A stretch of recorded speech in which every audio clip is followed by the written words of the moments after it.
everyone, it's Donna, and today's video will be a wrap-up video, very late wrap-up video for January and February. And I'm very sorry about this lighting. There's really nothing I can do about it right now. It's just this time of day that's making me look like I'm tired. So, let's get just right into this because I have 15 books to review with you guys, and it's going to take a little bit. So if you want to get cozy and maybe get some coffee or some tea, and sit down with me, and hopefully Fiona will leave us alone for about 15 minutes. So I'm just going to do like a little brief description of every book and just move on until we're done, so hopefully it doesn't take too long. So the first book that I read this year, which was an excellent book by the way, was Ramona Blue by Julie Murphy. Now Ramona Blue is an LGBTQIA book about this girl who considers herself a lesbian, who lives in Louisiana and is surviving after the impact of Hurricane Katrina. Now, she is trying to help her sister who is pregnant try to figure out what she's going to do with her life, as well as trying to figure out what she's doing with her own. And then one day, a boy comes and moves down the street, and she thinks she falls in love with him. So it's what she's trying to figure out her own self and what this means to her. And I gave this book a 5 out of 5. I loved it so much. It was probably my favorite read of January. The next book that one was an audio, Ramona Blue. This one is an actual book, which is Ramona Blue. No, it's not. I keep doing this. Which is The Unbecoming of Mara Dyer by Michelle Hodkin. Now, this one is a mental health kind of roller coaster of a book. Mara can't decipher between reality and her dreams. So she doesn't know what is going on and what is real and what's not. And you kind of have to learn with her throughout the book. And then she meets Noah Shaw. And I think that's all I'm going to say because you need to read the book. It's a mind-bendy type of book. And I gave this one a 4 out of 5, and I really did enjoy this, and I'm really looking forward to the second book. I accidentally skipped over the second, got the third for some reason. But the next book that I read on my list in January was Karma by K.L Slater. This one surprised me on how good it was. Like, it's told in like verse, so you can't really see very well this, but there, that's better. But it's about this girl whose mother kills herself. Poor girl. Kills herself, and her dad is taking her mother's ashes to India. Now, her mother and father were two different parts of Indian that were not supposed to marry. So her father, in the meantime, is taking her to India, telling her it's just for her mother when he has an arranged marriage for her. Now, she does not like this, so she runs away with this boy that she kind of meets one day and starts to fall in love with him. And she has to figure out what she wants to do, stay there or leave. It is really good, and it's a really quick read. I read this whole thing in a day. I gave it a 3.5 out of 5. Yeah, that's right. 5 stars, which was really good considering... What the heck? Considering that I thought it was going to be completely different. I'm sorry I'm getting washed out really bad right now. It's the sun over here. And there she is. The next one I have is an audiobook. It's called Liar by K.L Slater. And I will list down below all of my audiobooks and where I get them and who was the person who did the voice, because Ramona Blue's voice was really good. This one was okay. I gave it a 3 out of 5 stars. This one is about this grandmother who has 2 children, and one of them died when they were younger. Now the other one is older and has 2 kids and is divorced. So he meets this girl, and one day all the things that the grandmother is doing is taken away from her by this girl. So she's trying to deal with this. Now in the beginning of the book, you know that someone has died. Someone has stabbed somebody else, but you don't know who it is. And that's all I'm going to give you about that one, because that one was really good. There are certain points in the book that were really worth reading. Others, not so much. Fiona, no. You don't eat buds. Now, the next one that I did get is a graphic novel. And I don't think you will be surprised if you've seen any of my channels that I am loving this series. This is only the second in the whole saga series, and this is by Brian Vaughan and Fiona Staples. And this is about this couple who are from 2 different worlds. They're called the Horns and the Wings, and they are not supposed to be together because the 2 worlds are at war, and they have a baby together, so they have to try to protect their family. And there's so much more that is going on. Everybody is trying to kill these people and catch them, and oh, it is so good. I cannot wait for the 3rd. If you're into graphic novels, you should really try that series if you haven't, because it is really good. I haven't really picked up very many graphic novels besides this one and The Cemetery Girl, but no, I'm enjoying it. So the next one I read is one that took me quite a while to get through. I was having a reading slump, and that is Night Film by Marissa Purcell. So I did do a Books and Cocoa video of review for this, and that's what my books reviews for one book of the month, where I'm going to do an extensive review. That's what it's called. It's called Books and Cocoa. So if you would like to take a look at that, this is about this girl that they find in an elevator shaft, and they find out that she is the daughter of this very, like, inclusive, what's the word for it? Secluded? Yeah, secluded filmmaker. And his films apparently will cause you to go crazy.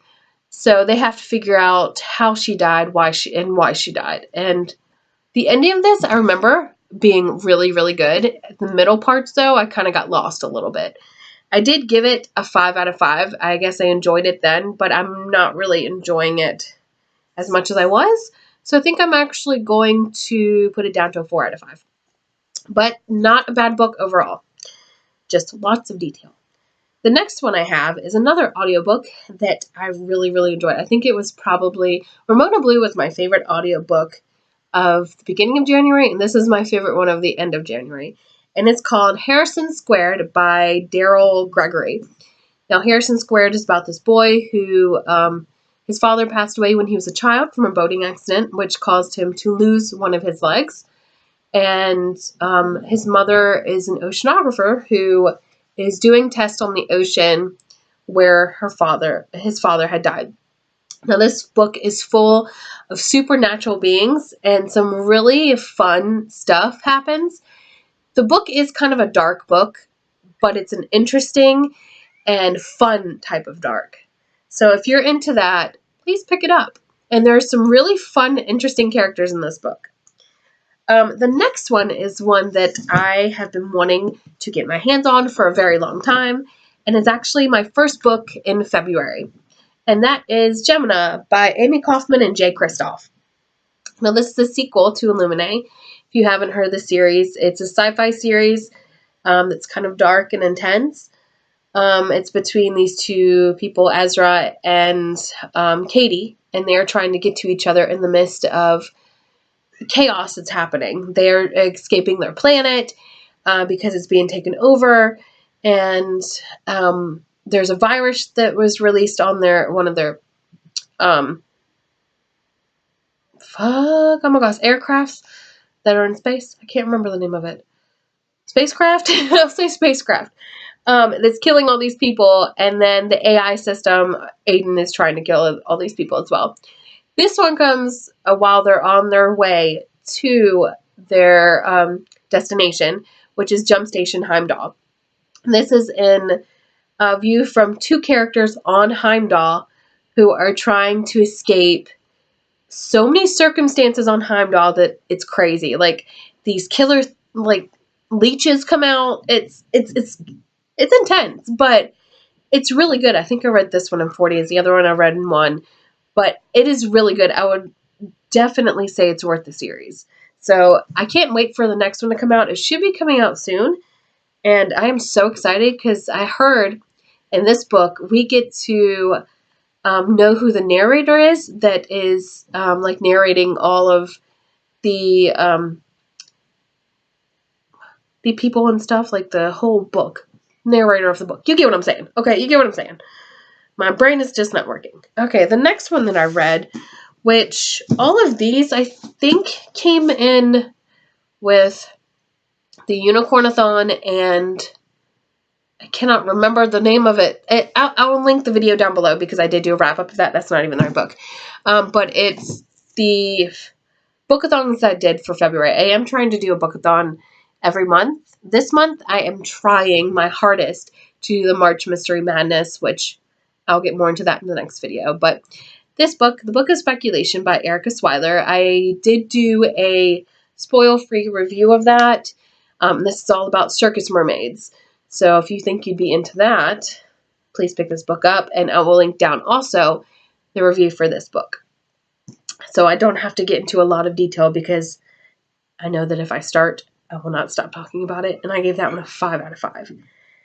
So the next book that I have is probably one of my favorites of February, which is Red Clocks. And this is by Lenny Zumas. I gave this a 5-star. This is a world where artificial insemination, I don't think birth control, but like abortion and birth control and anything that has to do with reproduction is being either outlawed or closely monitored. Like abortion is outlawed, artificial insemination is outlawed. And this is a book that has 4 different points of view. Each one are completely different. Like the first one is a high school teacher that's trying to have a baby that can't. And then a 19-year-old female polar explorer, so there's 5 points of view.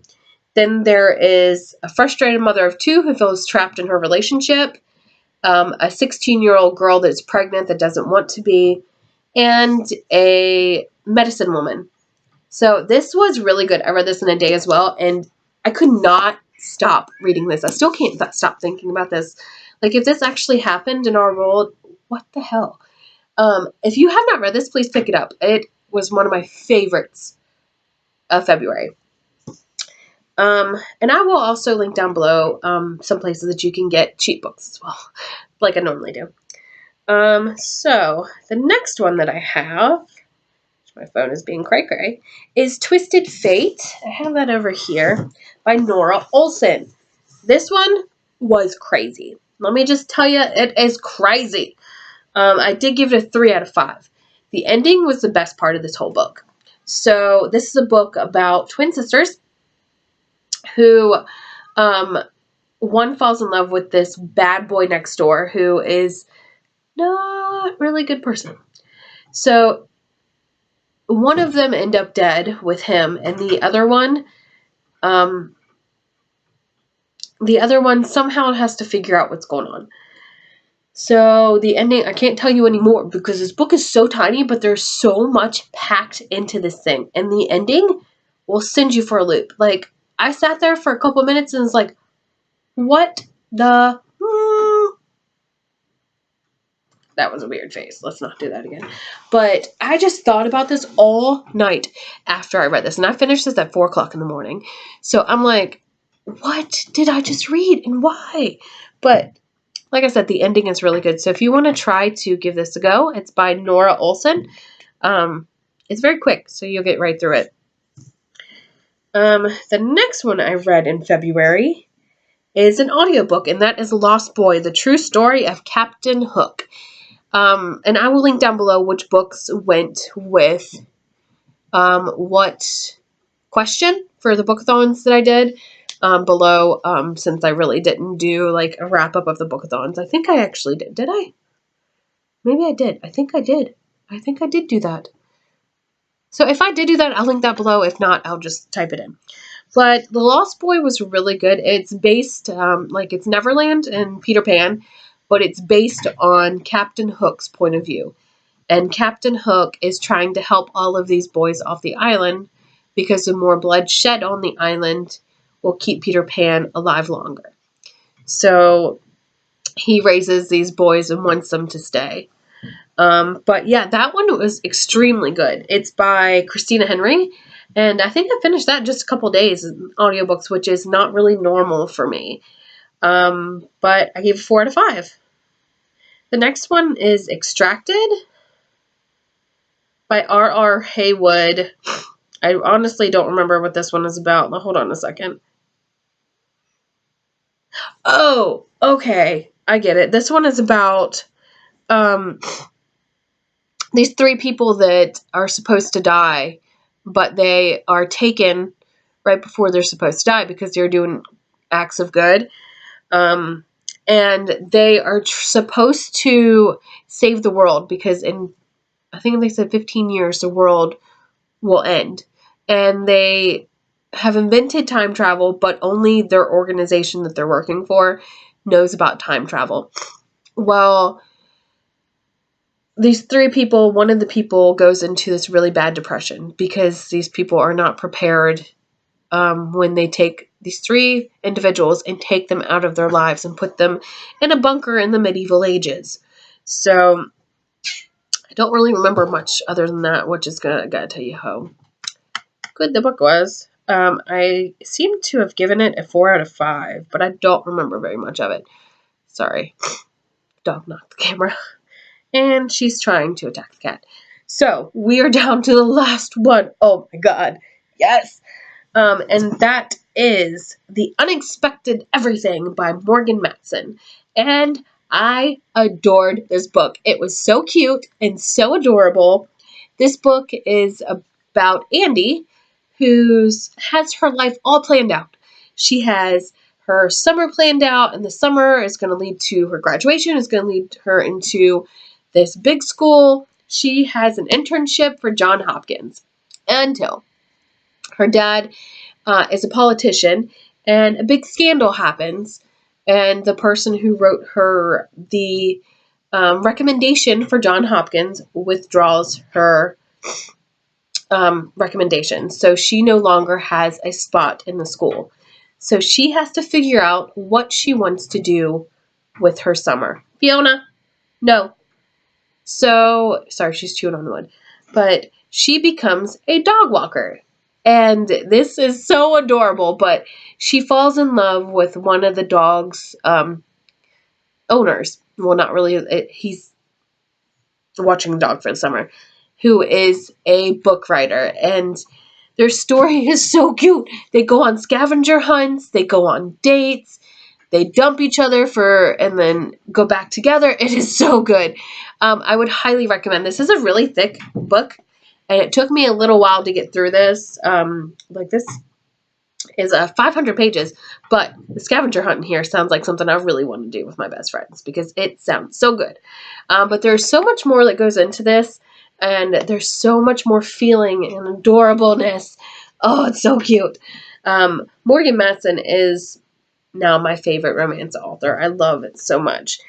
So if you have not picked this up, please, and like I said about almost all of these books in this thing, please pick them up because they're really good.